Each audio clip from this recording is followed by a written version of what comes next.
Rowdy Nagendran மரணத்தில் சந்தேகம் இருப்பதாக நாம் எழுப்பியிருக்கிறோம். ஆனால் சிபிஐ விசாரிக்கும் அதை அண்ணன் ஆம்ஸ்ட்ராங் படுகொலை இல்லை.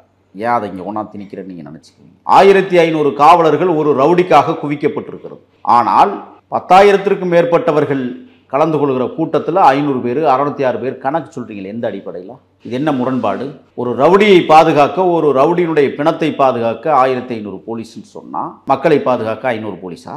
கேட்டால் என்ன சொல்லுவீங்க? 20 நபர்களுக்கு ஒரு போலீஸா, அதனால் 500 பேர் அனுப்பணும்னு சொல்லுவீங்க. அதுக்கப்புறம் முதலமைச்சர் 606ன்னு சொல்லுவீங்க. மதியம் 1,5 மணி வரை நாங்கள் பிரேத பரிசோதனை செய்தோம்னு சொன்னீங்க. ஆனால் எடப்பாடியார் காலையில் 8 மணிக்கெல்லாம் அங்கே போயிருக்கும்போது எல்லா அந்த பிணங்களும் உடல் கூராய்வு செய்யப்பட்டு போத்திய நிலையில் இருந்ததை அவர் அறிக்கையாக கொடுத்திருக்கிறார். சட்டசபையில் பேசுகிறார் வெளியில் இது என்ன முரண்பாடு? சட்டசபையில் நேற்று அவர் சொல்லுகிறார், நான் உள்ளே பேசினா அவை குறிப்பிலிருந்து நீக்கி விடுவார்கள், ஆகையால் வெளியிலே பேச வேண்டிய சூழல் ஏற்பட்டிருக்கிறது, பேசுகிறேன்னு சொல்கிறாரு. 3 படுக்கை உங்கள் கணக்குக்கு பிரகாரமே வருவோம்.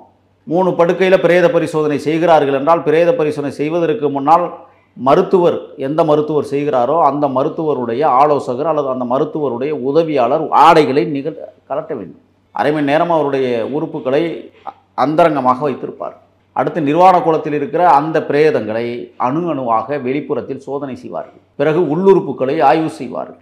குறைந்தது ஒரு பிணத்திற்கு 1.5 மணி நேரம் ஆகும் என்று கணக்கியல் சொல்லுகிறது. முதல்ல 33 மரணமுற்றவர்களுடைய அந்த உடல்கள் அங்கே வைக்கப்பட்டிருக்கிறது. 3 நாள் கூட கணக்கு பண்ணுங்க.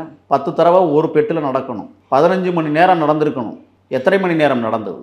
உங்கள் கூற்றுப்படி 1.5 மணினா இரவு 1:30க்கு ஆரம்பித்து 12 மணி நேரம் தானே வருது. அப்புறம் எப்படி விடிய காலை 8 மணிக்கு எல்லா உடல்களும் உடல் கூராய்வு செய்யப்பட்டு மாலைகள் போட்டு அழகு பார்க்கப்பட்டிருக்கிறது?